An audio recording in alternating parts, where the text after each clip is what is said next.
पुंडलिक वर्धा विठ्ठल श्री ज्ञानदेव तुकाराम पंढरीनाथ भगवान की जय, नवनाथ महाराज की जय, दत्त वसुदेव हरी माते कानन सुरस वसन नेशिविले भूदेवीस हरितवर्णी कुसुम पदरास बुटलिंगी मिरविली. कथेचं अनुसंधान मच्छिंद्रनाथ आणि गोरक्षनाथ निघालेले आहेत. स्त्री राज्यामध्ये इतके दिवस होते आणि मीनानाथाला सोबतीला घेतलेलं आहे आणि निघालेले. जात असताना भयानक अशा प्रकारचं अरण्य आहे. एवढं दुर्दश अशा प्रकारचं अरण्य आहे की दाट झाडे, दिवसा बी काही दिसत नाही. ते म्हणजे सूर्याचा प्रकाश सुद्धा तिथपर्यंत पोहोचू शकत नाही. अशा प्रकारचं वन रस्त्याने जाताना लागलं. मनाल कसा नेचली वचन तो परपुरुष दिनकर गगनी म्हणून कुरवळंत दाराल जने स्वशरी रे लपविती. आणि त्या वनामधली जे काही वेली आहेत, झाडी आहेत, ती असणारी झाडी त्या वेलीने झाकून घेतलेली होती. मग असं एवढं घनदाट वेली होत्या, ती झाडं ती असणारी भयानक दिसत होते. मग कशामुळे ती असणारी झाडं वेलीच्या आतमध्ये ती झाडं लपलेली होती. तर महाराज सूर्यदेव आहेत आणि सूर्याचा प्रकाश सुद्धा तिथपर्यंत गेला नाही. एवढं घनदाट अरण्य त्या ठिकाणी होतं. म्हणून मित्र कांता जागाय सांडून बैसला अंबुज बागाय दार देवीच्या लज्जित मार्गी लक्षुनिया रक्षिले. आणि अशा प्रकारची असणारी जमीन आहे ती, आणि ती असणारी जमिनीवरती ती झाड होतं, अरण्य होतं. आकाशामध्ये सूर्य देवता होते. सूर्याची किरणही तिथपर्यंत पोहोचत नव्हती. अशा प्रकारचा मार्ग दिसू लागला. आईची या परी कानना चाटय दर्शन नवे मही पाटय तेथे पाहून मचिंद्र सुबटय मना माझी दत्तकला. अशा प्रकारचं घनदाट अरण्य होतं, भयंकर अरण्य होतं. आणि ते असणाऱ्या अरण्यामधून ही जोडी मच्छिंद्रनाथ गोरक्षनाथाच्या खांद्यावरती मीनानाथ पोरग होतं. आणि निघालेली असताना भयंकर अरण्य पाहिलं. मच्छिंद्रनाथाला भीती वाटली.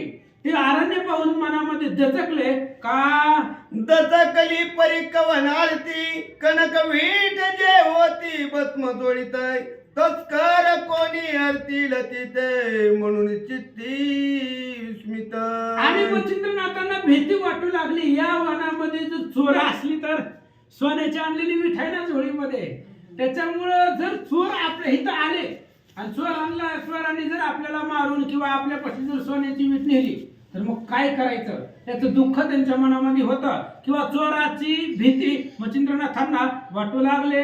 तैसा नव्यानी कारतन गोरक्षाचा लोभी स्वार्थ पावया परीक्षेत मच्छिंद्रनाथ मच्छिंद्रनाथ चोरांना भेटत काय, एवढे सामर्थ्यशाली असणारे ते मच्छिंद्रनाथ आहेत. चोराची भीती होती ही लौकिक अर्थ झाला. सोनं आहे म्हटल्यावर चोरीची भीती वाटणारच. आपल्यापाशी सोनं असली की आपल्याला चोराची भीती वाटते. मच्छिंद्रनाथांचा दुसरा एक अर्थ असा होता, आपल्याकडे सोन्याची वीट आहे, ती सोन्याची वीट आपल्याकडे आहे हे गोरक्षनाथाला जर कळलं तर गोरक्षनाथाचं मन कसं आहे हे बघायचं होतं. मला तो गुरु आहे आणि आपल्या शिष्याची परीक्षा घ्यायची या हेतून त्यांच्या मनामध्ये भीती वाटू लागले. आपण घेऊन आज्ञा नाही पाहे गोरक्षाचे लक्षण ना तरी प्रतापवान तस्कर भय त्या नाही. अहो मच्छिंद्रनाथ एवढे श्रेष्ठ आहेत, आपण ऐकलंय. सगळ्या देव लोकांना जिंकलेला आहे, वीरभद्राला जिंकलेला आहे, देवी देवतांना जिंकलेला आहे. असे मच्छिंद्रनाथ चोरांना घाबरतील का? चोरांची भीती नाथांना वाटणारच नाही. काय करणार आहे चोर? त्यांनी जर वाद आकर्षण मंत्र म्हटलं, चोर काय करणार आहे? हनुमंत राहायला जागेवरती त्यांनी पर्वत देऊन थांबवलं होतं. चोर काय करणार आहे? गोरक्षनाथांच्या परीक्षा त्यांना पाहिजे, त्यांचं मन पाहिजे अशी इच्छा नाथांना वाटू लागले. तमाचा प्रताप जेटी अर्क संचरे बळे पोटी की उदितीची बळी चंचुपुटी लागता कोप काय थरथरटे. मच्छिंद्रनाथांना स्वराची भीती वाटलीच नाही. ग्रंथकर्त्यांनी उदाहरण देऊन सांगितलं नाही लक्षात आलं तर. अंधाराला सूर्य कधी घाबरतो का? बरं, अंधाराला सूर्य कधीच घाबरत नाही. समुद्रामध्ये एखादा पक्षी आला आणि पक्ष्यानं पाणी पिण्यासाठी चूच जर पाण्यामध्ये टाकली तर समुद्र त्या पक्ष्याच्या चुचीला घाबरणार आहे का? जसं अंधाराला सूर्य घाबरत नाही, त्याच पक्ष्याच्या चुचीला समुद्र घाबरत नाही, तसं चोरांना मच्छिंद्रनाथ घाबरत नव्हते असं सांगतात. की मशकाची उड्डाणे मंदार चळ व्यापले की बयाने की सर्पकृत किंवा विषक दंशाने खोगद्र काय बय त्याचे. अहो, चिलटाच्या उड्डाणानं पर्वत घाबरणार आहे का? त्या चिलटानं किती बी उड्या मारल्या, मशक म्हणजे मच्छर म्हणून आपण, त्या मच्छरानं पर्वतावर किती जरी उड्या मारल्या तरी पर्वताला काय होणार आहे? काहीच होत नाही, ती घाबरतच नाही. किंवा विंचू चावला, साप चावला, गरुडाला काय होणार आहे? विंचूच्या सापाच्या चावण्यानं गरुड जसा घाबरत नाही तसं चोराला पाहून मच्छिंद्रनाथ घाबरले नव्हते. तनये मच्छिंद्रनाथ पळून शके तत्कार बयाते परी श्री गोरक्षाचे चित्त परीक्षेची उदले. चोराला मच्छिंद्रनाथ घाबरतच नव्हते. अप्रतापी सामर्थ्यवान चोराला काय घाबरणार आहे? पण गोरक्षनाथांच्या चित्ताची परीक्षा घ्यायची, त्याचं मन पाहायचंय. आपल्याकडे सोन्याची वीट आहे बघून गोरक्षनाथाच्या मनामध्ये काय विचार येतात, किंवा ते सुद्धा ह्या सोन्याला बोलतेत का, अशा प्रकारचा विचार किंवा गोरक्षनाथांची परीक्षा घ्यावी असं नाथांना वाटलं. कल्पुणी चिंती आईची आपरी मग गोरक्ष जाती वागोतरी बोलता झाला कानांतरी पाचारुनी निकटतोय. आणि अशा प्रकारे मग बोलल्यानंतर घनदाट अरण्यामधून यांचा प्रवास चालू होता. थोड्याशा आतमध्ये वनामध्ये अरण्यामध्ये गेल्यानंतर गोरक्षनाथांना मच्छिंद्रनाथ बोलतायत काय? मने वत्ताचा एक बाकायचे उद्धट दिसे विपुन कर्कचे तरी काही अरण्याचं नांदते की तस्करी. आणि मच्छिंद्रनाथाने चालता चालता गोरक्षाला विचारलं, गोरक्षा, हे अरण्य घनदाट दिसायलंय, खूप दाट अरण्य आहे, याच्यातून चलताना सुद्धा भीती वाटायले. ह्या अरण्यामध्ये चोर फिर असलं काय भीती आहे का नाही? चोर असले तर आपण कसं करावं असं वेळोवेळी मच्छिंद्रनाथ विचारतात. परमपूर्ण व्यक्त तरु दाटी जे त्यारकन पडे दृष्टी आईशी या कानाने कर्कश पोटी मद भयाद संचरले. आणि मच्छिंद्रनाथ बोलू लागले गोरक्षनाथाला, म्हणले, गोरक्षा, मला भीती वाटायला लागले. अरे, एवढं घनदाट अरण्य आहे, याची असणारी झाड आकाशापर्यंत टेकलेली आहे, सूर्याचं किरण इथं पडत नाही. मग एवढ्या घनदाट अरण्यामध्ये मला भीती वाटायला लागले. आज माझ्या मनामध्ये भीतीची शंका निर्माण झाली, मला त्याचं उत्तर दे. तरी बाळा प्रज्ञावंता आहे की नाही बय सांग आता, तस्कर बयाची समूळ वार्ता कानाना ते नयोया. म्हणून गोरक्षा, सांग म्हणले, ह्या जंगलामध्ये चोर असतील का? मला दुसरी कशाचीच भीती वाटत नाही. वाघ सिंह किती बी होती आपल्या पुढे, काय आपल्याला अडचण नाही. पण गोरक्षा, चोर तर नसतील ना ह्या वनामध्ये, आणि चोर जर आले तर आपण कसं करायचं असं गोरक्षनाथ मच्छिंद्रनाथ गोरक्षांना बोलतात. आईचे बोलता मच्छिंद्रनाथ गोरक्ष विचार करी मनात मने तस्कर भय गुरुते काय म्हणून उदले. असं मच्छिंद्रनाथ सारखं विचारायला लागल्यानंतर ना गोरक्षाच्या मनामध्ये शंका आली. महाराज आज चोरांना का घाबरायला लागलेत? यमाला घाबरत नाहीत आणि चोरांना का घाबरायला लागले? विचार केला गोरक्षनाथाने, विवेक बुद्धी होती त्यांच्यापाशी, आणि गोरक्षनाथाच्या मनामध्ये शंका निर्माण झाली. आजच चोरांची भीती मच्छिंद्रनाथांना का वाटावी असा विचार त्यांच्या मनात आला. दया शब्द दयाच्या आरती गुरु जवळ असेल वित्त म्हणून या शब्द उदयवंत झाला असेल निश्चय. गोरक्षनाथांनी तर्क लावला, असं झालं नसेल तर तसं झालं असेल. जर ज्या अर्थी मच्छिंद्रनाथांना भीती वाटते चोराची, चोराची भीती कोणाला वाटते? ज्याच्यापाशी जास्त पैसा आहे, सोनं चांदी दागिने ज्याच्या जवळ आहे, त्याला चोराची भीती वाटते. मग गोरक्षनाथांनी विचार केला, मच्छिंद्रनाथाच्या झोळीमध्येच काहीतरी आहे, त्यांच्याच पशीच काहीतरी वित्त असणार आहे. वित्त म्हणजे पैसा किंवा काहीतरी त्यांच्यापाशी आहे की त्यांना चोरून नेण्याची भीती वाटायले, असं गोरक्षनाथ बोलतात. तरी तो म्हणे आता कैसे समजावे, फुलावरून रुका द्यावी नावे, ऐचे शब्दावरून मान समजावे, ओळखावे सुज्ञानी. ग्रंथकर्त्यांनी सांगितलं, पुढचा माणूस बोलल्याबरोबर आपण ओळखून घ्यायचं असतं, ह्याच्या मनात काय चालले. गोरक्षनाथाने विचार केला, ज्या अर्थी चोरांची भाषा मच्छिंद्रनाथ करते, चोराची भीती कुणाला असते? ज्याच्यापाशी पैसे आहेत, सोनं आहे, दागदागिने आहेत, त्याला चोराची भीती असते. मग ज्या अर्थी सारखं सारखं चोराचं नाव आपले गुरुदेव घेते, त्या अर्थी काहीतरी इस्टेट किंवा सोनं चांदी यांच्यापाशी असावं, असा विचार गोरक्षनाथांनी केला. तस्मात गुरुपाशी वित्त आहे काय आईचे विचारित, तरी या शब्दाचे असे भ्रांत निरसून दूर करावी.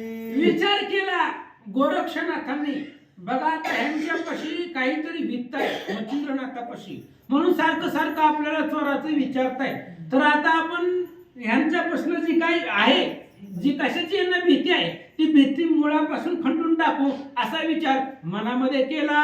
ऐसे येऊजुनी गोरक्षनाथ मौन धरुणी मार्गी चालत, परी कानाने अधिक उत्तरांत भयानक दिशे पदोपदी. अशा प्रकारचा विचार गोरक्षनाथांनी केला, मनामध्ये केला, त्यांना काय बोलले नाहीत.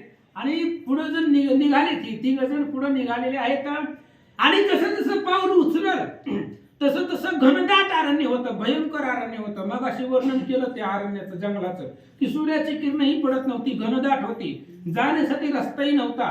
एवढं अरण्याचं जसं पाऊल उचलल तसं दाट अरण्य लागू लागलं, आणि तशी भीती मच्छिंद्रनाथाची वाढू लागले. जव जव कानान भयानक दिसे, तव तव गोरक्ष मच्छिंद्र पुषे, म्हणे बारण्य बहु कर्कश पदोपदी दिसतसे. आणि मग जसं जसं अरण्य घनदाट दिसत, जसं जसं आपली पावलं पुढे जातील तसं तसं अरण्य घनदाट दिसू लागलं.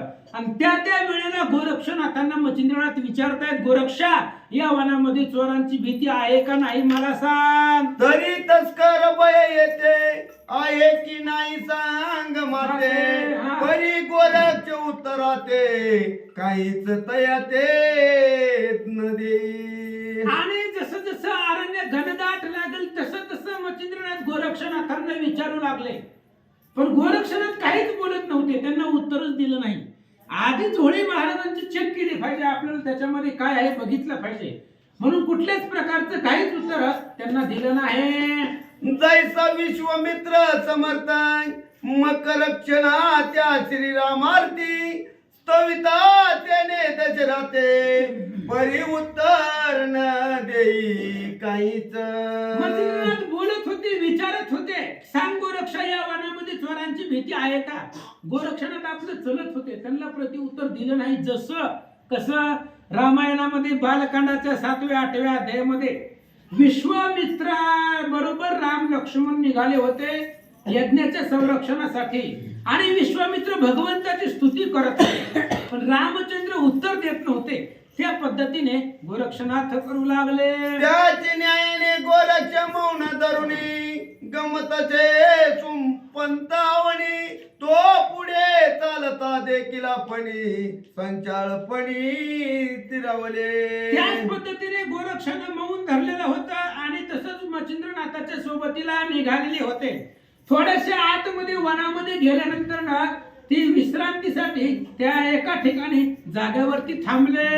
उदक पाता संचाळवंत गोरक्ष वदे मच्छिंद्रनाथ, म्हणे बा गोरक्ष संचरत येते उदक आहे नेटके. आणि थोड्याशा अंतरावरती गेल्यानंतर नाही एक सरोवर छोटस दिसलं त्या दोघांना. मच्छिंद्रनाथांनी गोरक्षनाथाला सांगितलं, गोरक्षा तहान लय लागली, त्यामुळे आता उन्हाचं चलून चलून आपण जमलेलो, एक 5-10 मिनिटं विश्रांतीसाठी इथं मी थांबू आणि जाऊन पाणी घेऊन ये असं सांगू लागले. तरी माझी जोडी कच्चेत घालून पुढे काहीचे करी गमन, तो मै येते लगबगे करून दिशा फिरून पाडसान. मच्छिंद्रनाथांनी सांगितलं, म्हणले महाराज तुम्ही काय करा, पुढे जावा, मी येतो महागणं, थोडं काम आहे मला, तुम्ही जावा पुढं, माझी जोडी घेऊन जावा, जोडी घ्या आणि पुढे जावा. ही सरोवर चांगलं दिसायला लागले, मी जरा चक्कर मारून तुमच्या पाठीमागं लगेच येतो असं मच्छिंद्रनाथ बोलतात. आईचे म्हणता मच्छिंद्रनाथ अवश्य गोरक्ष म्हणे त्याचा, मग स्कंदी वाहून मीनानाथाच कक्षी झोळी घातली. मच्छिंद्रनाथाने सांगितलं, गोरक्षनाथांना माझी जोडी घ्या आणि तुम्ही पुढे चला, मी पाठीमागनं येतो असं सांगितलं. आणि गोरक्षनाथांनी मच्छिंद्रनाथापासली जोडी घेतली, आपल्या काखेमध्ये घातली. मीनानाथ तसाच खांद्यावरती घेतलेला होता. गोरक्षनाथ पुढे निघाले. काय झालं, परी गालिता कक्ष डोळी वजन वस्त लागे हस्त कमळी, माग मनात म्हणे प्रताप बळी भय यातीची नादत से. गोरक्षनाथाने झोळी हातात घेतली, गोरक्षनाथांना जड लागली, म्हणले आपल्या जोळीमध्ये काही नसतंच, जोळी जड कस काय वाटायला लागली, जोळीमध्ये वजन कस काय आहे. मग गोरक्षनाथांनी विचार केला, भीती याच्यातच आहे म्हणली, हे जी मच्छिंद्रनाथाची झोळी आहे ह्या झोळीमध्येच भीती मच्छिंद्रनाथाची आहे असं विचार करू लागले. आईचे म्हणून स्वचितांत स्कंदी वाहून मीनानाथ मच्छिंद्र सोडून तिल्लारात पुढे जात सच्चा शिष्य. आणि मग लगेच अशा प्रकारचा विचार गोरक्षनाथांनी केला. ती जोडी घेतली, मीनानाथाला घेतलं आणि पुढे मच्छिंद्रापासून पुढे अंतर चालून गेले. गेल्यानंतर ना मच्छिंद्रनाथाला खाली ठेवलं वनामध्ये असं, आणि खाली ठेवल्यानंतर ना पुन्हा गोरक्षनाथ काय करतात, पुढे जातात जत पावली कक्षेतून भिक्षा जोळी, कक्षेतून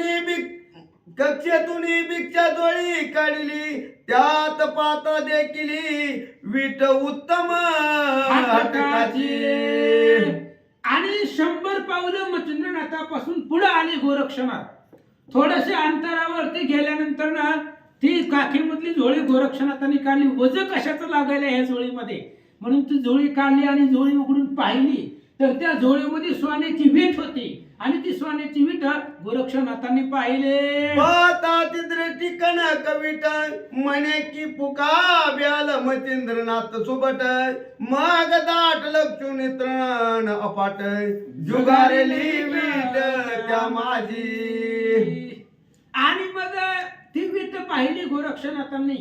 पाहिल्याबरोबर गोरक्षनाथाच्या लक्षात आलं, याच विटेमुळं भीती मच्छिंद्रनाथांना, ही वीट सोन्याची आहे आणि याच्यामुळे चोरांची भीती त्यांना वाटायली, म्हणून ते असणाऱ्या झोळीमध्ये काढली. काढल्याबरोबर असणारं गवत पाहिलं गेलं, म्हणजे घनदाट अरण्य पाहिलं आणि त्या अरण्यामध्ये जंगलामध्ये वीट फेकून दिली. त्या कनक विटे समाकृती पाषाण पाहून गोरक्ष गती, जोळीत घालून कक्ष प्रती पुन्हा नेसवी जोळीते. आणि ती झोळीमधली सोन्याची वीट म्हणजे गोरक्षनाथांनी काढली. घनदाट अरण्य पाहिलं, त्या असणाऱ्या गवतामध्ये ती वीट टाकून दिली आणि त्याच वजनाच्या आकाराचा एक दगड घेतला जमिनीवरचा. जेवढं विटेचं वजन होतं त्याच वजनाचा दगड घेतला आणि त्या दगड झोळीमध्ये टाकला. झोळी अडकवली, निघाले. कच्च जोळी घालून स्कंदी पुन्हा मीनानाथ घेऊन लगबगुणी मार्ग गमन करीताचे नात तो. आणि मग त्या विटेच्या वजना एवढा दगड झोळीमध्ये टाकला. झोळी आपल्या असणाऱ्या काकेमध्ये घेतली. मच्छिंद्रनाथांना मीनानाथाला खांद्यावरती घेतला आणि पुढे वनासाठी किंवा जाण्यासाठी गोरक्षनाथ निघाले. सुपंत लक्षिता तातडीने एक कोस गेला त्वरे करून तो मच्छिंद्रनाथ दिशा फिरून जात मागुता तातडी. आणि गोरक्षनाथ पुढे निघाले आपला पंथ लक्षून आपल्याला जिकडे जायचे ते असणाऱ्या रस्त्यानं पुढे त्या अरण्यामधून निघाले. पाठीमागून मच्छिंद्रनाथाने दिशा फिरून ती सरोवर वगैरे तिथली सगळी दिशा वातावरण बघून पुन्हा पाठीमाग गोरक्षनाथाच्या जवळ आले. पुढे जातचे गोरक्षनाथ मागुनी मच्छिंद्र लग बघा येत परी तो नाटपे गोरक्षनाथ मार्ग क्रमिता मच्छिंद्रा. आणि मच्छिंद्रनाथ वेगाने निघालेले होते. त्याच्यापेक्षा जास्त वेग गोरक्षनाथाचा होता. 100 पावलाचा फरक पडला ना, त्याच्यामुळे गोरक्षनाथही वेगाने चालत होते आणि मच्छिंद्रनाथ फास्ट चालत होते गोरक्षापाशी जाण्याकडे. पण गोरक्षनाथाचाही वेग जास्त होता. पण तेवढ्याच मच्छिंद्रनाथाने गोरक्षनाथांना गाठला. परी तुक्या नेटे बावे मार्ग मिळता नाटो पावे तरी लघु शंके लागी दावे संत संगमी मिळाल्या. संगत संगमी मिळाल्या एकमेकांना भेटले. कधी भेटले? मग गोरक्षनाथ ऐकतच नव्हते. म्हणजे वेगामध्ये एवढ्या वेगाने निघालेले होते. पण गोरक्षनाथ पुढे गेल्यानंतर लघुशंकेसाठी थांबल्यामुळे तेवढ्याच वेळामध्ये मच्छिंद्रनाथ पाठीमागून आले आणि दोघेही एकमेकाच्या संगतीला म्हणजे बरोबरीला मिसळले. या परिचवच्या सर्वाची जावे लागत आहे सर्व अनुभवे संघात संगमी होऊन टावे विसवयाची महाराजा.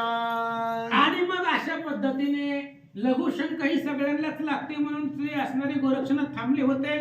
आणि थांबले असताना तेवढ्या कालावधीमध्ये संगतीमध्ये गोरक्षनाथाच्या संगतीमध्ये मच्छिंद्रनाथ आले आणि दोघं एकमेकांमध्ये जवळ आले. म्हणतात आईची या पर्याय गमनाय तेवी मच्छिंद्र आले घडूनाय परामता तडी करिता गमनाय परी तो न मिळे गोरक्षनाथाचा वेग जास्त होता. जर गोरक्षनाथ लघुशंकेसाठी थांबले नसते तर मच्छिंद्रनाथ तिथपर्यंत पोहोचलेच नसते.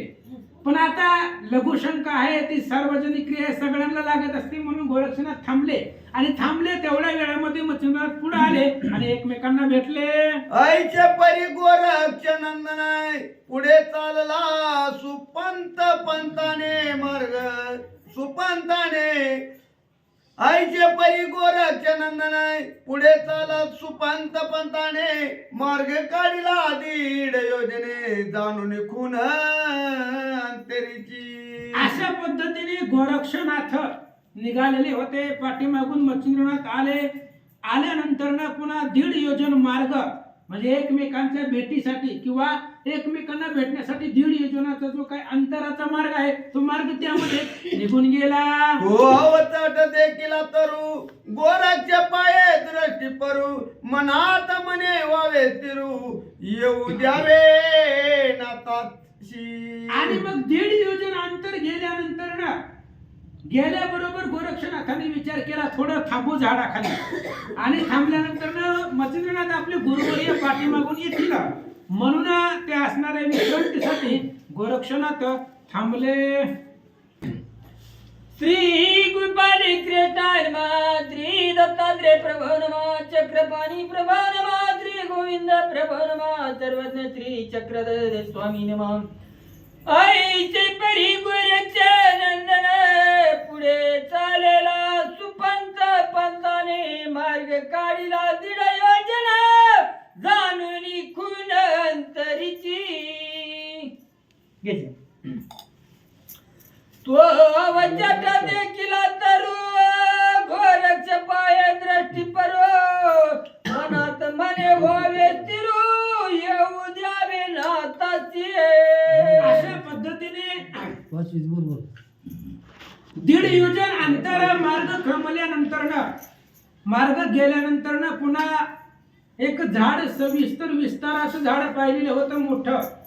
आणि ते असणाऱ्या झाड पाहिल्यानंतर गोरक्षनाथ त्या ठिकाणी थांबले आणि विचार केला येऊ द्यावं महाराजांना. कुठपर्यंत पाठीमागं ठेवायचे सोबतीला असलं म्हणजे बरं असते म्हणून येऊ द्या म्हणून झाडाखाली गोरक्षनाथ थांबले.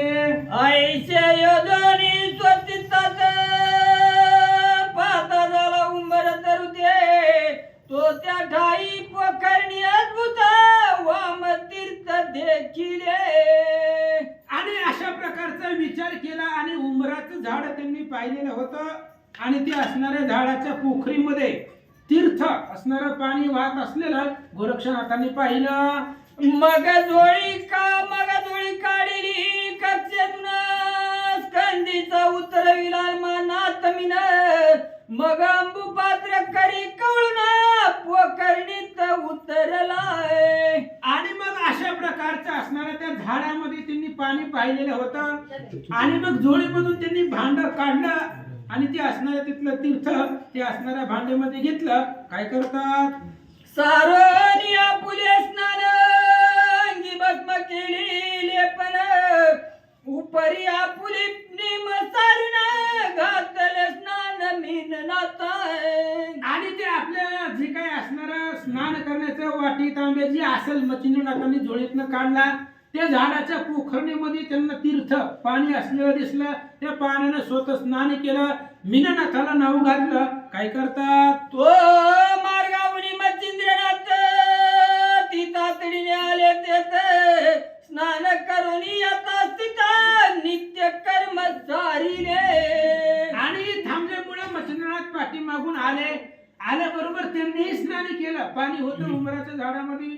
सुंदर अशा प्रकारचं पाणी त्यांना भेटलं. त्यांनी स्नान केलं आणि आपला जो रोजचा नित्यक्रम आहे तो नित्यक्रम तिघांनीही सारला. सकळ सारिले नित्य निवा बैसली मार्गी विश्रामाय बैसल्या उपशब्द उगमा पुन्हा दावी मच्छिंद्र. आणि मग आपली सगळी दररोजची जो काही नित्यक्रम आहे आपला सगळा नित्यक्रम उरकला आणि उरकल्यानंतर स्नान वगैरे करून सगळेजण ते तिघजण त्या झाडाच्या खाली सावलीला बसल्याबरोबर पुन्हा मच्छिंद्रनाथाची दृष्टी त्या जंगलाकडे गेली, अरण्याकडे.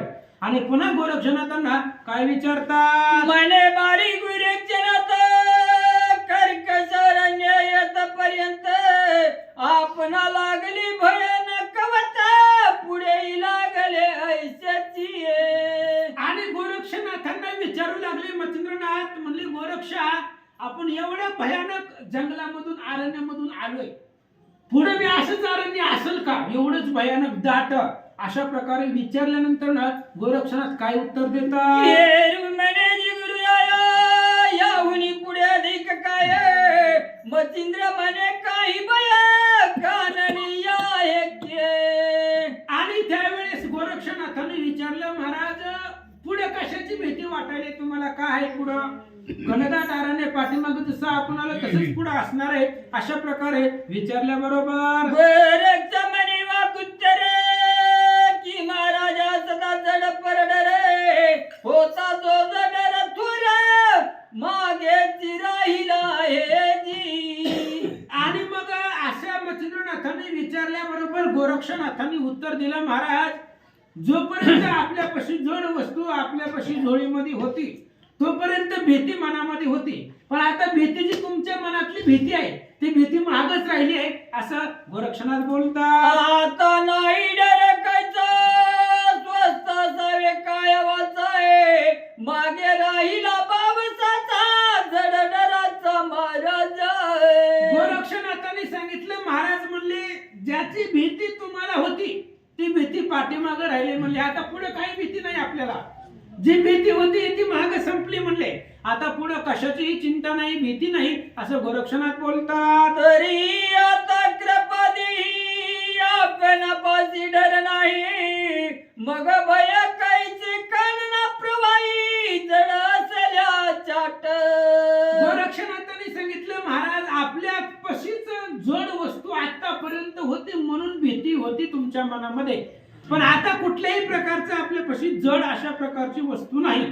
त्याच्यामुळे आता भीतीची कुठल्याच प्रकारची भीती मनामध्ये असू नये असं गोरक्षनाथ बोलतात. यावरी बोली मच्छिंद्रनाथ आपणा जवळ जड आहे बहुत हटक विट भस्म जोडीचा श्रीराजातून निरी. गोरक्षनाथांनी सांगितलं महाराज आपल्यापाशी काही नाही तर आपल्याला भीती कशाची आहे? म्हणले काय आहे का आपल्यापाशी जड एखादी वस्तू आहे का जी आपल्याला चुरून जायची भीती वाटणार आहे? काहीच नाही. मच्छिंद्रनाथांनी सांगितलं गोरक्ष तुझ्यापाशी नाही पण माझ्यापाशी आहे. ज्यावेळेस आपण स्त्री राज्यामधून येत होतो त्यावेळेस त्या किलूत तळेनं तिनं मला एक सोन्याची वीट दिलेली होती आणि ती वीट माझ्यापाशी आहे असं मच्छिंद्रनाथ बोलतात. म्हणून तू त्या भयस्थित विचारितो काननाथ येरू म्हणे शाश्वत जडही नसे डरगिला. म्हणून गोरक्षा तुला वेळोवेळी विचारण्याचं काय कारण आहे? माझ्यापाशी सोन्याची वीट आहे जी मला किलूतळेने स्त्री राज्यामधून येत असताना दिलेली होती आणि त्या सोन्याच्या विटेमुळे मी तुला सारखं सारखं विचारतोय. असं म्हटल्याबरोबर गोरक्षनाथांनी सांगितलं ती वीट अशाश्वत आहे. शाश्वत होती ती संपली, आता आपल्यापाशी भीती नाही असं गोरक्षनाथ बोलतात. ऐसे म्हणता गोरक्षनाथ मच्छिंद्राचे काय चित्तांत चित्ती मने हाटक विटते सांडली की कळेना. गोरक्षनाथ प्रत्येक वेळी सांगू लागले महाराज भीतीच नाही आपल्याला कशाचीच. मग असं सारखं सारखं बोलल्याबरोबर मच्छिंद्रनाथाच्या मनामध्ये शंका आली. आपण ह्याच्यापाशी झोळी दिलती, ह्यानं त्या झोळीमधली सोन्याची वीट पाहिली आणि पाहिल्याबरोबर फेकून दिली की काय अशी शंका नाथांच्या मनात आले. ऐसे जाणवली स्वचित्तांत मच्छिंद्र तळमळी पाहावया ते परी गोरक्ष मच्छिंद्राचा धरुणी हात पर्वतावरी नेतसे. आणि ती झोळी गोरक्षनाथाकडे होती आणि ती असणाऱ्या झोळीमध्ये हात घालून पाहावा की आपली सोन्याची वीट आहे का नाही बायकोने दिलेली, आणि पाहावा म्हणून असा विचार केला. पण गोरक्षनाथ तीही चान्स देत नव्हते. त्यांचा हात धरलेला होता आणि हाताला धरून गोरक्षनाथांनी त्या पर्वतावरती मच्छिंद्रनाथांना घेऊन गेले. तो महापर्वत गर्भगिरी उभे चढताची लघु शंका करिये पर्वत माता गोरक्ष मौनवरी मद समजेल म्हणून ये. आणि तो गर्भगिरी नावाचा मोठा दीर्घ अशा प्रकारचा पर्वत होता. त्या पर्वतावरती दोघे जण गेले. गेल्यानंतर त्या पर्वताच्या माथ्यावरती गेले आणि तिथं गेल्यावर त्या पर्वतावरती गोरक्षनाथांनी लघुशंका केली. मग दोन घटिका स्वस्ती क्षम सेविती ते विश्राम उपरी अवयव परीक्षा घालून मार्गक्रम मेहनताती. अशा पद्धतीने 2 घटिकापर्यंत त्या पर्वताच्या माथ्यावरती पर्वत चढले आणि त्याच्यावरती थांबले.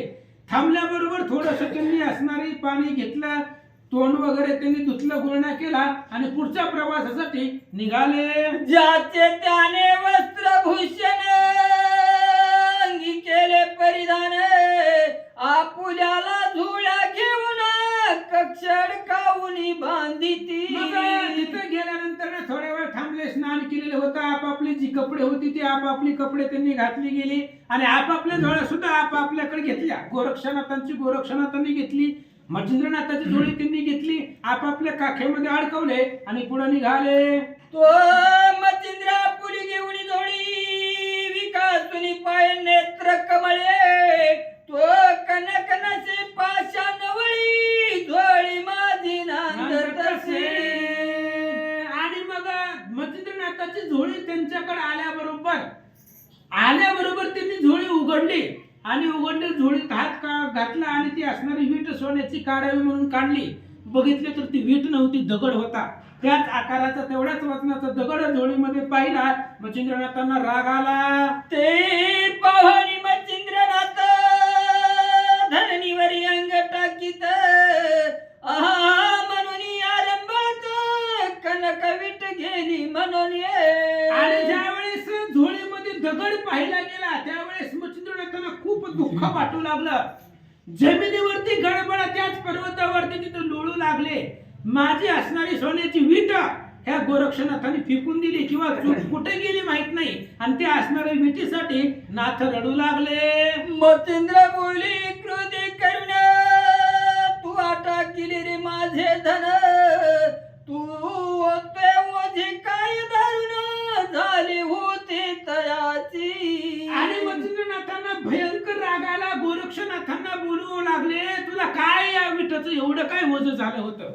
अरे सोन्याची वीट आहे, तू सरळ फेकून दिली. सोनं किती महाग आहे तुला माहित आहे का नाही म्हणले आता, आणि सोन्याची वीट फेकून दिली.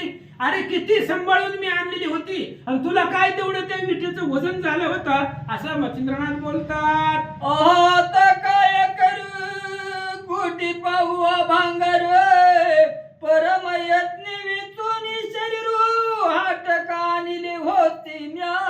मच्छिंद्रनाथांनी सांगितलं, गोरक्षा तुला काय कळतंय? म्हणले, अरे ते असणाऱ्या विटेसाठी मी किती प्रयत्न केले, त्या विटेला मी किती जपलंय, आणि सोनं काय सहजासहजी भेटतंय काय? शरीराला कष्ट द्यावं लागतंय, झिजवावं लागतंय, कितीतरी त्रास झाला या शरीराला. तेव्हा सोन्याची वीट मिळाली होती, तू सहज फेकून दिली, असं मच्छिंद्रनाथ बोलतात. तरी आत्वर मध्य नर्त कैसा योजिला श्री भगवंते हातीचे सांडून गेली वित्त तरी देव क्षोभ जाणावा. अरे बाबा, ती असणारी वीट मी अतिशय सांभाळून आणलेली होती, आणि भगवंतानं कसा अनर्थ घडवला की वीट माझ्यापासून लांब गेली. जर आपल्यापासली संपत्ती इष्ट जर जात असेल तर भगवंताचा क्षोभ आपल्यावरती झाला असं समजावं, असं मच्छिंद्रनाथ बोलतात. ऐसे मनानी दडदडा धावत पुन्हा परतोनी मागे पाहत टाई टाई चांच पिता उकरीत महिती. मग मच्छिंद्रनाथ पुन्हा महागारे आले होते. ज्या रस्त्याने गेलते त्या रस्त्याने पुन्हा महागारे आले. चापचून बघू लागली जमिनीवरती, गवत हे बाजूला सारून बघू लागली ती वीट. जमीन उकरू लागली, कुठं आपली पडली का सापडते का म्हणून ती असणारी वीट शोधू लागले. ऐती करण या पार चेष्टा टाकी महिक प्रतिष्ठा गडबडा लोणी स्पुंदी पष्टा कर कमळे पीठ तसे. आणि मग खूप दुःख करू लागले. त्या विटेसाठी मच्छिंद्रनाथ रडू लागले, अफाट अशा प्रकारचा शोक करू लागले. जमिनीवरती गडबडा लोळू लागले आणि विटेसाठी रडू लागले. पुन्हा पुन्हा मही उकरीत इकडे तिकडे पाषाण करीत बाळावरती ठेवून हस्त कर्म बुडाले म्हणत असे. आणि पुन्हा पुन्हा ते असणारे जमिनीकडे धावू लागले, इकडे तिकडे बघू लागले, इथला दगड उचलून तिथं टाकू लागले. दगडाखाली असेल, मोठ्या असणारे एखाद्या मोठा दगड आहे त्याच्या खाली असेल, गवतामध्ये असेल, म्हणून असणारे सगळ्या ठिकाणी जिथं जिथं पाहू वाटत होतं, दिसत होता रस्ता, तिथपर्यंत वीट शोधू लागले. ऐसे मनोनी आक्रोश करीत दीर्घ स्वरे हंबरडा फोडित जीवाच सोडू म्हणत कैसे केले देवाने. आणि अशा पद्धतीने खूप असणारा आक्रोश करू लागले, रडू लागले. त्या विठेसाठी पाहू लागले, दीर्घ स्वर मोठ्या आभाळाकडे आकाशाकडे बघून रडू लागले. आता जगायचंच नाही, वेळ जर नाही मिळाली मला तर जगायचंच नाही. जीवाची आशा सोडून मरण्याची गोष्टी मच्छिंद्रनाथ करू लागले. श्री गणेशाय नमः, श्री सरस्वते नमः, श्री सद्गुरे नमः. पिशाच्या सम भ्रमण करीत मने माझे त आहे वित्त दावणे उकरा मैते कोणीतरी येऊन या. अशा पद्धतीने मच्छिंद्रनाथ त्या विटेसाठी खूप रडू लागले, दुःख करू लागले, शोक करू लागले. भयंकर अशा प्रकारचा आक्रोश करू लागलेले आहेत आणि बोलू लागले आहेत, कोणीतरी या, इथं उकरा, माझी असणारी वीट इथंच आहे, यात असणाऱ्या जमिनीमध्ये पुरलेली असेल असं बोलू लागले. गोरक्षपाशी शीघ्र येऊन म्हणे तू माझे न देशी धन तू कोण कोणाचा येऊन पाळतीने मिरवसी. आणि गोरक्षनाथापाशी मच्छिंद्रनाथ आले, तू चोर नाही, सावू चोर आहे. म्हणजे माझ्या सोबतीला राहायचं, माझ्या पशीच राहायचं, माझं धन हिरावून न्यायचं. तूच तुझ्यापाशी झोळे दिल्यापासून वीट गायब आहे. म्हणजे तोच काहीतरी ती असणारी वीट माझी चोरलेली आहे, म्हणून माझं धन मला दे, असं मच्छिंद्रनाथ बोलतात. कैसे अनोळखीने बोलत तेरे हृदयी कला गोरक्षनाथ मग मच्छिंद्राचा धरून हात पर्वतावरी नेतसे. गोरक्षनाथाला अनोळखीनं बोलत होते, तू कोण आहेस? माझी वीट असणारी सोन्याची बघितली का, तुला दिसली का, तूच नेली असेल. अशा प्रकारे मच्छिंद्रनाथ ओळखी नसल्यासारखं गोरक्षनाथांना बोलल्यावर गोरक्षनाथ दचकले, घाबरले, म्हणले महाराजांना झालंय काय? बरं एखादी वीट दिली आपण फेकून, त्या विटेसाठी एवढं काय रडायला, आपल्या आदळायला नापडायला काय झालंय? अशा प्रकारचा विचार गोरक्षनाथांनी केला. मच्छिंद्रनाथाचा हात धरला आणि त्या गर्भांतरी पर्वताच्या टोकावर त्यांना घेऊन गेले. तो महानग पर्वतावर बहिरी उभे चढले तयावरी चढता लघु शंका करी पर्वत माता गोरक्ष. आणि तो मोठा असणारा गर्भांद्री पर्वत होता. त्या पर्वतावरती मच्छिंद्रनाथ गोरक्षनाथ चढले. पर्वताच्या टोक्यावरती माथ्यावरती गेल्याबरोबर गोरक्षनाथाने त्या पर्वतावरती लघुशंका केल्याबरोबर सिद्धी योग मंत्र जपुनी मंददार कनकवर्णी सकल पर्वत दिप्यमानी शुद्ध हाटकी मिरवला. गोरक्षनाथ त्या पर्वतावरती गेले आणि त्या पर्वतावरती गोरक्षनाथांनी लघवी केली. त्याच्यामध्ये सिद्ध मंत्र म्हटला आणि त्या मंत्राच्या धारेनं जसं असणारी धार त्या पर्वतावरती पडेल त्या पद्धतीने सगळा पर्वत सोन्याचा झाला आणि चमकू लागला. मग श्री गुरुची नमन करुणा म्हणे लागेला तुतुके घे जे सोने ते मच्छिंद्र पाहुनिया जाना म्हणे धन्य धन्य गोरक्षा. मग गोरक्षनाथांनी मच्छिंद्रनाथाला सांगितलं महाराज या काही इटीसाठी काय राहणार, अख्खा पर्वत सोन्याचा आहे, तुम्हाला पाहिजे तेवढे सोनं घ्या जोडीमध्ये भरा म्हटले. असं गोरक्षनाथ बोलल्याबरोबर मच्छिंद्रनाथांना आश्चर्य वाटलं आणि सांगितलं गोरक्षा तुझ्यासारखं सोनं माझ्या सोबतीला असल्यावर मला बाकीच्या सोन्याचं काय करायचंय असं नाथ बोलतात. गोरक्ष म्हणे गुरुनाथा लागेल तुके घेवे कनका हेरू म्हणे तू परिसनी का लाभलासी पाडसा. गोरक्षनाथांनी सांगितलं महाराज अख्खा पर्वत सोन्याचा आहे, तुम्हाला पाहिजे तेवढं सोनं घ्या.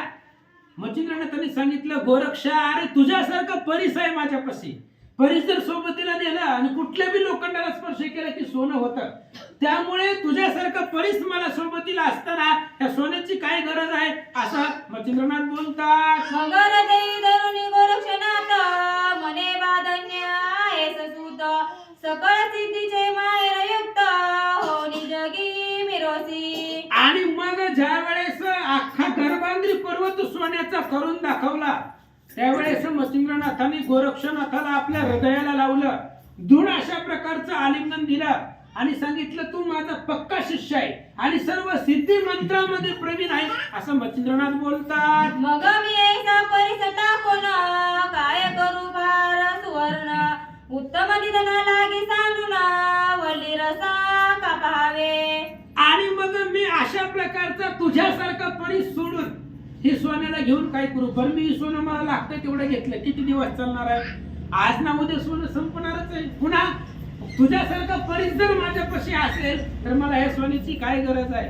अहो निधान जर सापडलं, हिराचा असणारा हांडा जर सापडला तर पुन्हा असणाऱ्या औषधीसाठी का फिरावं असं सांगतात. हातीचा टाकुनी राजहंस वेत कवळू पोलवायस की कामधेनु सदा गृहास तक्र मागे घरोघरी. आपल्याकडे जर राजहंस असेल, राजहंस पक्षी जर आपल्या घरी असेल तर मग कावळ्यासाठी काय असणार सायस करावं, कावळ्या मिळण्यासाठी प्रयत्न कशाला करावे.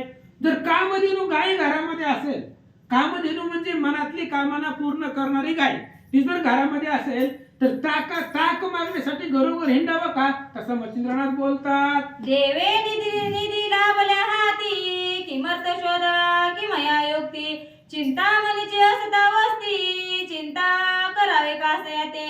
अरे बाबा जर दैवानं आपल्याला रत्न हिरे चांदी दागिने सोनं सगळं सापडलं तर पगारीसाठी काम करावं का. जर सोनं चांदी जर आपल्यापाशी असेल तर काय पगारीची अपेक्षा काय कशामुळे करायची. किंवा जर आपल्यापाशी चिंतामणी असेल, चिंतामणी असल्यावर मग चिंता कशाची असेल असं गोरक्षनाथांना बोलतात. ते बाळका कैसे कळे पूर्ण अर्थ लादला तुझ योगाने आता कासया होय सुवर्ण सकळ निधी असं तू. अरे बाबा तुझ्यामुळे मला सगळं प्राप्त आहे, मला तू सोबतीला असताना मला कशाचीच गरज नाहीये. तुझ्यामुळे हे असणारा सोन्याचा पर्वत झाला, आता त्या सोन्याचं मला काय करायचंय असं मच्छिंद्रनाथ बोलतात. ऐसे बोलता मच्छिंद्रनाथ उपरी गोरक्ष विचार करीत म्हणे महाराजा आजपर्यंत कनक जोडी वागविले. मग ज्या वेळेस गोरक्षनाथांनी बोलल्याबरोबर मच्छिंद्रनाथांनी नकार दिला, मला सोनं नको नाही पाहिजे. मग गोरक्षनाथांनी विचारलं महाराज जर तुम्हाला सोनं पाहिजेच नव्हतं मग एवढ्या दिवस पर्यंत झोळीमध्ये वीट कशाला सांभाळले. जर तुम्हाला सोनं पाहिजेच नव्हतं तर सोन्याची वीट का सांभाळले उत्तर द्या. तरी ती वागवया कारण कोणता होता मनी काम तीच कामना दृश्यमान माते दावी महाराजा. महाराज जर तुम्हाला सोनं पाहिजेच नव्हतं तर मग सोन्याची वीट आतापर्यंत आजपर्यंत एवढे दिवस झोळीमध्ये कशाला वागवली आणि त्या सोन्याच्या विटेचं तुम्ही काय करणार होता? जे मनामध्ये कामना आहे ती मला बोलून दाखवा असं गोरक्षनाथ बोलतात. हे रूमने वत्स एक ममर देची होती भूक आपुले देशी मोडून हाटक बहु सांदू ते पुजावे. मच्छिंद्रनाथांनी सांगितलं गोरक्षा माझ्या मनामध्ये एकच उद्देश होता, ही सोन्याची वीट आपल्याला भेटली मागितली का दिले बाई कुणा आणि या असणाऱ्या विटाचं एकच सार्थक करायचं होतं की या असणाऱ्या विट सोनं मोडावं आणि हिच्यापासून अनेक साधू संताला जेवण घालावं एवढीच कामना इच्छा माझ्या मनामध्ये आजपर्यंत होती.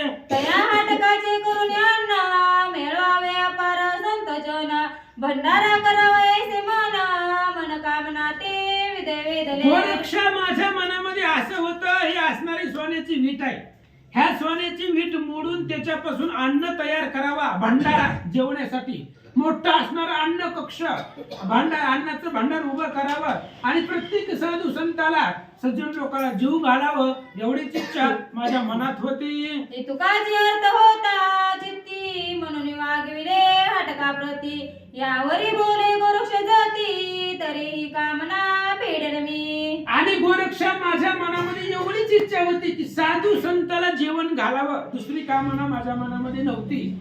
आणि म्हणून मी आजपर्यंत सोन्याची वीट आपल्या झोळीमध्ये माझ्यापाशी सांभाळून ठेवलेली होती. असं गोरक्षनाथांनी ऐकल्याबरोबर त्यांनी सांगितलं महाराज जी तुमची इच्छा आहे ती मी पूर्ण करील असं गोरक्षनाथ बोलतात. मग पर्वती बैसुनी मच्छिंद्रनाथा आपण पुन्हा उतरला खालता उचलून नेले माता पर्वत माती गोरक्षके. आणि मग अशा पद्धतीने पर्वताच्या माथ्यावरती मच्छिंद्रनाथाला बसवल्याबरोबर पुन्हा खाली उतरले आणि उतरल्यानंतर मीननाथाला घेऊन त्या पर्वतावरती गोरक्षनाथ गेले. मग गंधर्व वस्त्र जपुनी होती स्वर्गाबे प्रेरिली भस्मची मुठी तेने करुणी मैत तळवटी चित्रसेना उतरला. आणि गोरक्षनाथाने लगेच आपल्या झोळीमधला हात घातला, भस्माची मुठी बाहेर काढली, त्याच्यावरती गंधर्व अस्त्र जपलं गेलं आणि ती भस्माची मुठी स्वर्गाकडे आकाशाकडे फेकून दिली. आणि गंधर्व मंत्र म्हटल्याबरोबर चित्रसेन नावाचा गंधर्व गोरक्षनाथापाशी आला. श्रीनाथासी करुणी नमन उभा राहिला कर सोडून म्हणे महाराजा आज्ञा कोण काय कार्य करावे मी. आणि चित्रसेन नावाचा गंधर्व आल्याबरोबर नमस्कार केला गोरक्षनाथांना. म्हणले महाराज कशासाठी बोलवलं? म्हणले आमची आठवण काढली, तुमचा मिस कॉल पडला म्हणून मी आलो. म्हणले काय कारण आहे? म्हणजे कशासाठी माझी आठवण काढली, काय आज्ञा आहे सांगा असं तो गंधर्व बोलू लागला. म्हणे गंधर्व नाथा आणि कपाचारी गंधर्व येते त्याची पाठवणी वरते मेळा करा सर्वाही. आणि गोरक्षनाथांनी त्या चित्रसेनाला सांगितलं म्हणले एक जण येऊन काम होत नाही, अनेक गंधर्व बोलून घे पृथ्वी तलावरती, काय तिथं त्यांना काम आहे, बोलून घे गंधर्व आमचं काम आहे, आम्हाला साधू संताला जेवण घालायचं, इथं अन्न बनवण्यासाठी माणसं लागतील म्हणून अनेक 10, 15, 20, 25 गंधर्व घेऊन पृथ्वी तलावरती या. नाना वैरागी संन्यासी जपी तपी संत योगी असी हे ते आणून समजेसी अन्नदाने उत्सव करावा. गोरक्षनाथांनी सांगितलं या पर्वतावरती अनेक वैरागी संन्यासी जपी तपी आणि संत योगी अशा असणाऱ्या साधू संतांना या पर्वतावरती इथं आणा, संपूर्ण साधू समाज इथं आणा आणि आणल्याबरोबर त्यांना अन्नदान करा असं गोरक्षनाथ बोलतात. पूर्वर गंधर्व गण सहित देव दानव किन्नरा सहित मिळून अपरिमित आनंद उत्सव करावा. अरे सगळे देव लोक इथं आले तरी चालतील, गण गंधर्व यक्ष किन्नर दानव मानव सगळे या पर्वतावरती या, तुम्ही सगळ्यांनी अपरिमित अशा प्रकारचं धन मिळवा आणि मोठा असणार आनंद उत्सव भोजनाचा इथं सारा असं गोरक्षनाथ बोलतात. ऐसे सांगताची चित्रसेना ते मग चित्रसेना पाचर गंधर्वाते एकशत गंधर्वमय वरते प्रकट झाले येऊनी. गोरक्षनाथांनी चित्रसेनाला सांगितलं, त्याला सांगितल्याबरोबर त्यानं 100 गंधर्व बोलून घेतले पृथ्वी तलावरती त्या पर्वतावरती आणि 100 गंधर्व तिथं प्रकट झाले. मग त्या गंधर्वासी चित्रसेने सांगून सर्व वर्तमान दाई दिशा प्रेरणा करून प्रज्ञावंत आणले की. मग त्या 100 गंधर्वांना चित्रसेनाने सांगितलं जावं म्हणले, जी महाराज दिसेल त्याला उचलून घेऊन या म्हणले, चला जेवायला. म्हणून अनेक प्रकारचे दश दिशेला ते 100 गंधर्व फिरले आणि जी साधू संत महात्मे आहेत त्यांना घेऊन पर्वतावर आले. जपी तपी योगशीळ गुप्त प्रगटाले आणले सकळ नवनाथादी कृषी मंडळ येऊनिया पोचले. मग जे जपी आहेत तपी आहेत सामर्थ्यवान आहे, जे गुप्त पृथ्वी तलावरती राहतात, जे प्रगट फिरतात, अशा प्रकारचे अनेक नवहीन आता ते असणारे सगळे ऋषी मंडळ त्या पर्वतावरती गंधर्वांनी आणले. सुख दत्तात्रय यज्ञवल्की वसिष्ठ वामदेव कपिल शेकी व्यास पारशर नारद ऋषी वाल्मिक पाचारिले गंधर्वी. गंधर्वांनी ब्रह्मचारी बोलवले, ब्रह्मवेते बोलवले, साधू संत बोलवले, महात्मे बोलवले. ब्रह्मचारी भरपूर आहेत जगामध्ये, पण ब्रह्मवेते 4च आहे. कपिल, याज्ञवल्क, शुक, श्री दत्तात्रय, चवथा देक हे ब्रह्मवेत्ते आहेत. आणि अशा प्रकारचे सर्वजण ब्रह्मवेत्ते, ब्रह्मचारी, वशिष्ठ, वामदेव, कपिल महाराज, व्यास महाराज, पराशर ऋषी, नारद ऋषी, रामायणाचार्य, वाल्मिक ऋषी सगळ्यांना बोलवून आणलं. 88 सहस्र ऋषी भार स्वर्गीहून उतरले देवी किन्नर गणगंधर्व वासी वसुलोक पार तपोलोक पातले. 88,000 ऋषीचा मेळा स्वर्गावरनं असणारे 88,000 ऋषीश्वर आणले.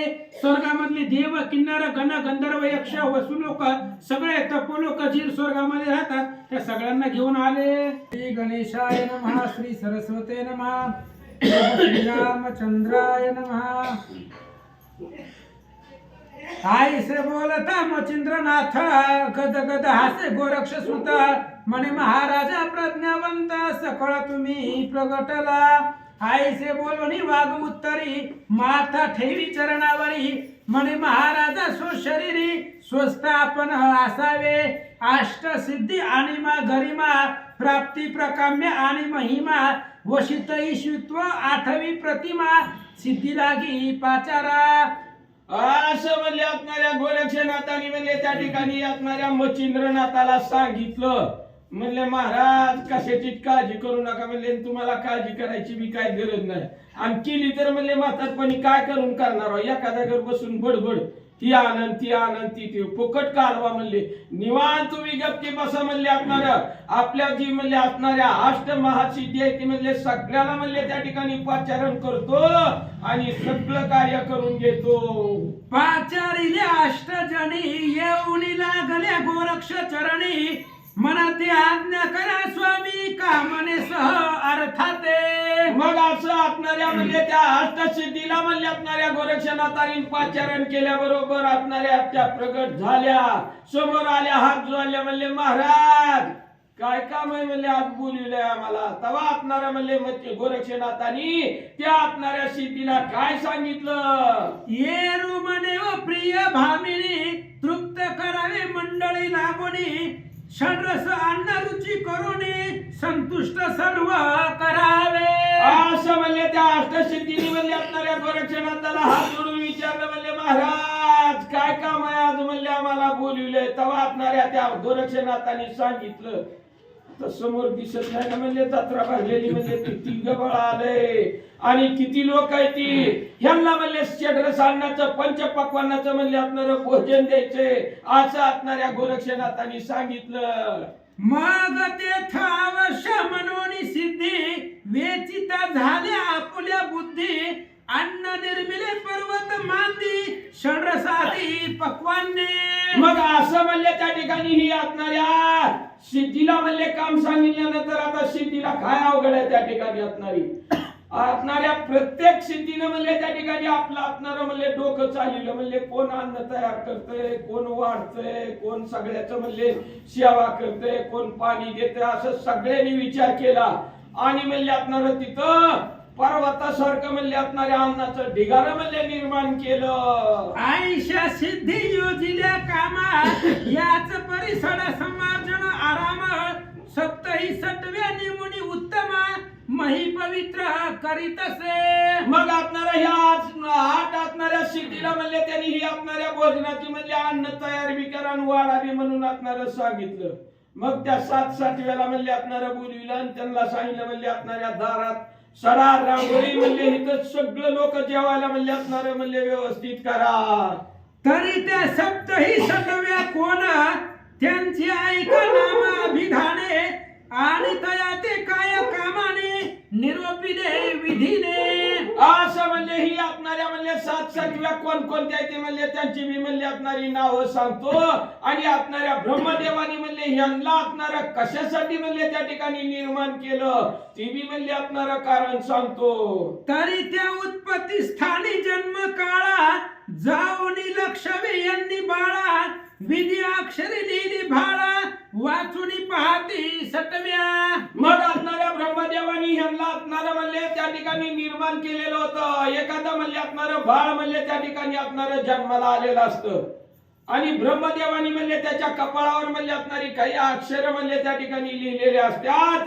ती म्हणले असणारी त्या सटव्यानी जायचं म्हणले असणारी वाचून यायची ही कार्य म्हणले त्यांना सांगितलेलं होतं. जरी सप्त सटव्या मानवासी शोभान मिरवे असुर प्रदेशी रान सटवी वनचरासी विलोकुनी जात असे. असं म्हणले ही असणाऱ्या म्हणले 7 सटव्या होत्या त्याच्यात म्हणले ही असणारी रानसटवी नावाची म्हणले असणारी सटवी असते आणि ती मनुष्य लोकाती येती आणि म्हणले असणार फिरून बघून म्हणले त्या ठिकाणी जाती. वृषभ अश्व गावांचे पशु घोड सटवी आहे त्यास वासत सटवी खेचरास पक्षी कुळा मिरवीत असे.